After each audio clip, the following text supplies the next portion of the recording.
Hello and welcome to the Habit Coach podcast. I am Ashdin Doctor, your habit coach. And today with us in the hot seat, we have Anonymous because she's asked us not to reveal her name.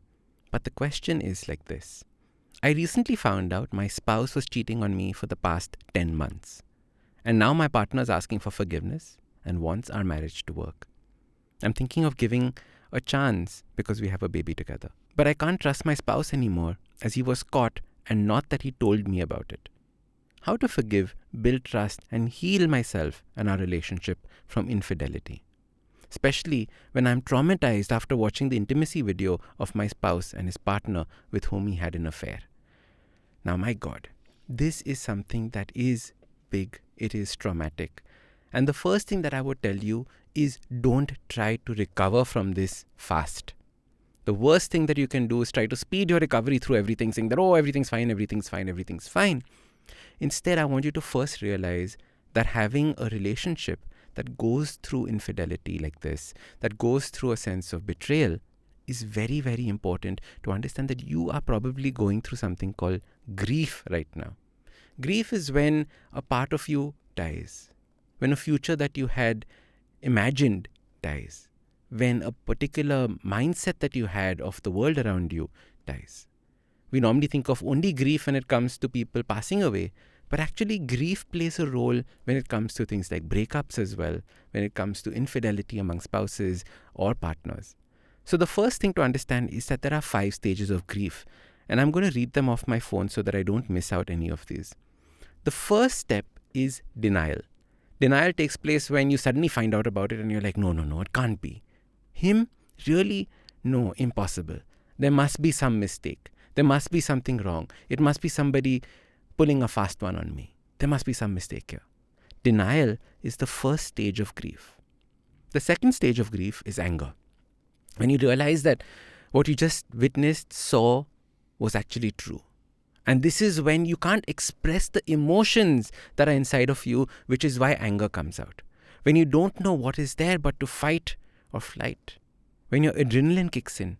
It is a self-preservatory function that's taking place. Now, this anger is not bad anger. This anger is good anger because it is letting everything that is building up outside. Right? It's building up inside. You want it to come out. If you don't do that, you become like a pressure cooker. It just starts steaming inside. So when this anger comes, when this rage comes, allow it to be expressed. Now, this doesn't mean that you have to go beat up somebody, throw things at somebody, shout swear words at somebody. But however you feel this anger coming out, maybe punching a pillow, maybe screaming, all these are fine to deal with this particular situation. What you're trying to do is basically you're trying to express something that you have no idea how to express yet. So that is what this anger is when it is coming out. Embrace it, but don't use it for destruction. Because remember, you're trying to solve something in the future. This third stage of grief is bargaining. Bargaining is when your mind is now finally computing with what has happened and it's trying to negotiate this situation. Okay, but it's only happened a few times. Okay, if you promise that will never happen again. Or, if only I had done this, this person would not have done this. If only I was this person would have done this. Right? So negotiation and bargaining happen in so many different ways. If only I was more attentive. If only I straightened my hair. Whatever. Because, at this point of time, our mind is just looking for some form of semblance of logic on why did something like this happen. And this is when this whole negotiation starts taking place in our mind. We're just searching for a reason that we can play or put on to this strange, traumatic thing taking place. So the next stage is bargaining or negotiation. After that comes sadness. This is when you've processed most of the emotions. You've realized that everything has happened. It has taken place. It is almost like that reality is just about to set in. And before that reality can set in, the sadness starts. Right? This sadness you can use instead of wallowing in it. What I normally tell people is that try not to spend too much time only in this sense of sadness. Start doing things to help you pass through this stage of sadness. What do I mean by this? Start journaling, start writing, go to therapy, talk to friends. Get the feeling that you're saying out of you. So while in anger, you can't express what it is that you're feeling, with the sadness stage, you can express what you're feeling because now it is the emotions that are coming out. Are you feeling betrayed? Are you feeling inferior? Saying he chose somebody better than me. He chose somebody else. I can't believe that. Right? So what is happening is now different emotions are coming up. And I want you to use this time around the sadness to identify these emotions that are coming up.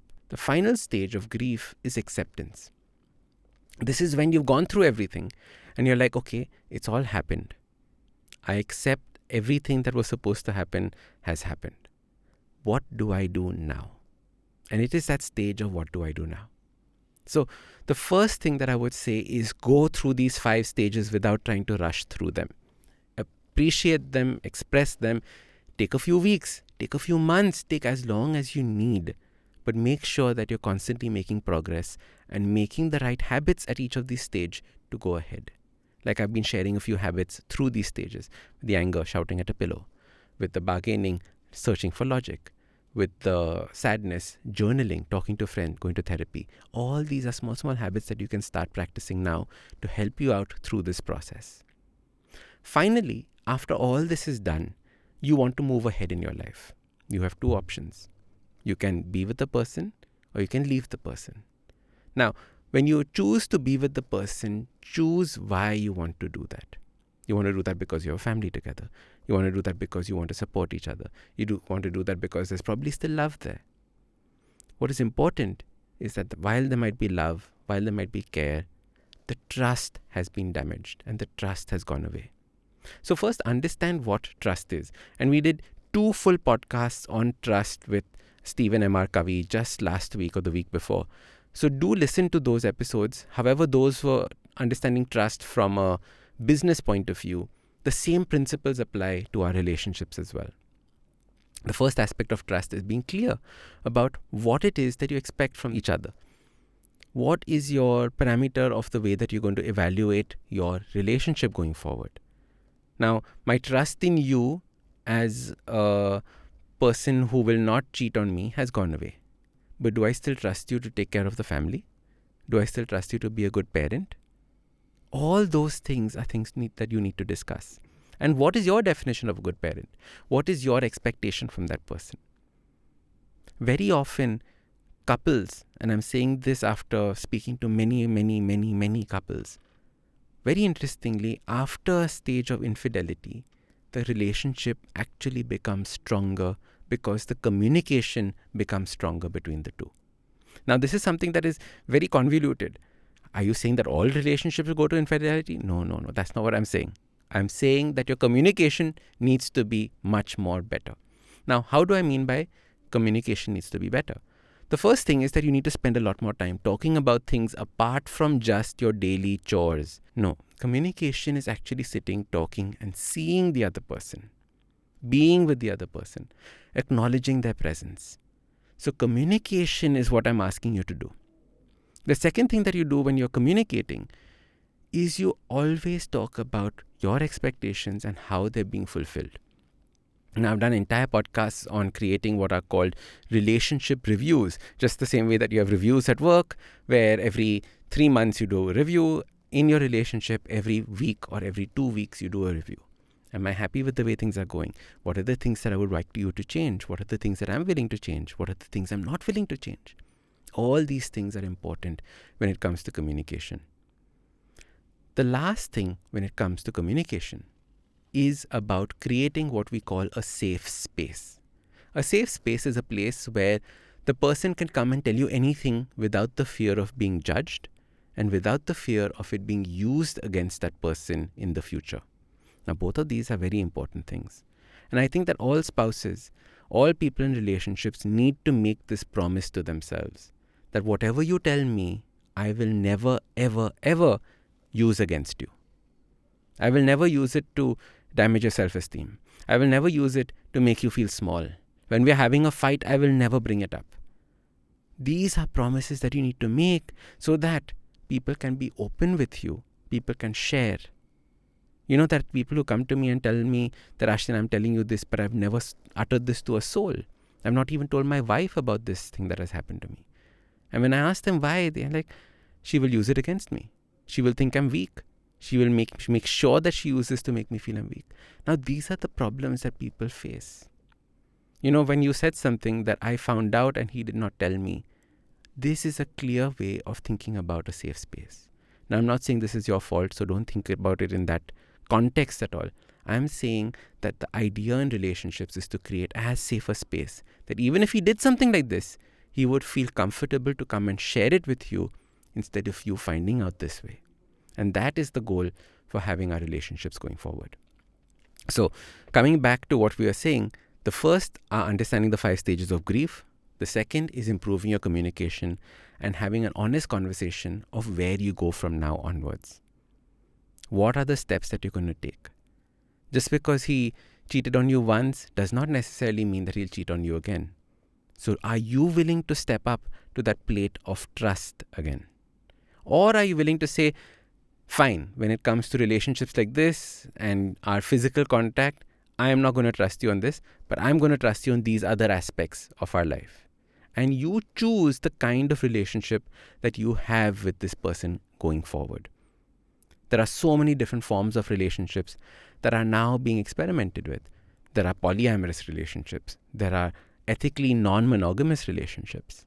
Now, I know these are all very taboo topics, but these are topics that we need to discuss because these are topics that people are using every day now to save their marriages, because they realize that probably the marriage has a higher goal than just the physical intimacy which they had become probably too accustomed to or bored with. And this is a key step in how I see at least society evolving currently. So coming back, grief, followed by communication, followed by where do we go now? And this is the path. Having said all of this, I strongly suggest that you find yourself a core group of friends, a core support system that's going to help you through this time. A therapist or friends, family, anyone who's there for you and can continue to be there and create a safe space for you. All right. I know this has helped you because I know that people go through these episodes of having their trust completely destroyed. I remember in school, it was all about my friends did this to me and my trust went there. As we grow up, it becomes about relationships, bosses, etc. In the fundamental aspect is the trust has been broken. The truth is, trust can come back if you all both work towards it. And I strongly suggest that if there's love, if there's care, and if it is something that you all want to do together, seek how you can work on building that trust. Maybe read Stephen M.R. Covey's book on trust. It's called The Speed of Trust. Check it out, and maybe that is something that could possibly help you. All right. Now, if you have a question for me, check out the link below. Send me a nice, juicy question, and I'm going to answer it on the next Hot Seat episode. I'm Ashdin Doctor, your habit coach, and remember, awesome lives start with awesome habits.